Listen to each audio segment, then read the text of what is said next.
Have you ever watched someone paint with bold confidence, creating beautiful flowers that seem to magically appear on the paper? But when you try to loosen up your work, the end results are a soggy gray mess or an out-of-control color riot?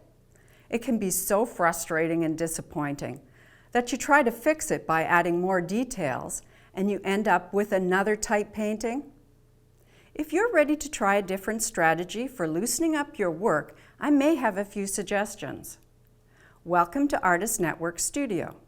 I'm Linda Kemp, and I would like to share with you some ideas that have helped me to paint better, freer florals. So, we need to be very specific about where we put the color in our underpainting. And I'm watching this surface because I need it to stay wet but not flowing with color. So thinking about our beginning stages we've got, let's get the color down right away for our roses. I'm going to take some of this orangey gold, that's the quinacridone gold, and then I'm going to come way down here and I'm going to pick up some of the rose into it, and I want delicate color like so. I'm not over blending, not over stirring, and I'm thinking about these flowers, and we drew out a plan for the flowers to begin with. We were looking at those shapes. So I'm going to start putting these colors down in that circular movement so that it already starts to feel like a rose. Let's make a little bit of color change here. Get a little bit more of the warmer red into it, so that they're not exactly the same.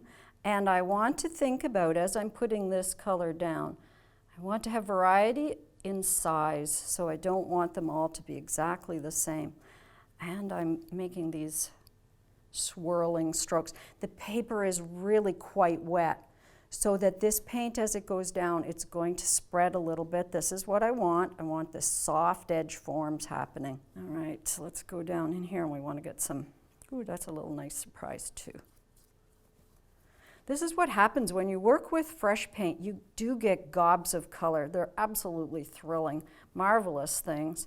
The idea is that when you have something in your head, when you've got the shapes in your, already memorized the shapes, or you've been practicing them, you can go in here and just knock these shapes in. Instead of fussing about them, I'm not drawing at all. I'm just getting the color down. Now, this lower area is at a stage that I refer to as velvet.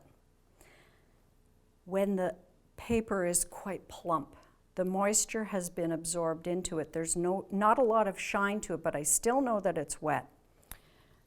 It's very vulnerable.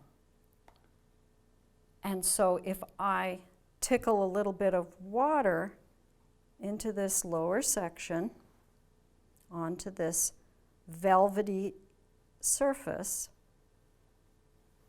what I create are little back runs. As I'm just standing here watching it, you can see the lines growing. It's a great way to start to introduce a little bit of texture, a little bit of calligraphy, and create some visual interest. So we want to think about those captured negative spaces, the little shapes between the branches. And here's where we start to define things. This paint is almost as thick as it comes out of the tube. I haven't added very much water to it.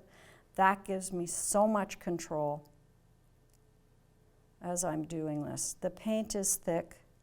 That is just great. Watercolor doesn't have to be laid on in thin layers with lots of water. You can just pile it on. It's just absolutely fine. Yes, here we go. The violet and the quinacridone red, and I'm going to think about these sort of shapes right in here. Those little ones, to paint around them.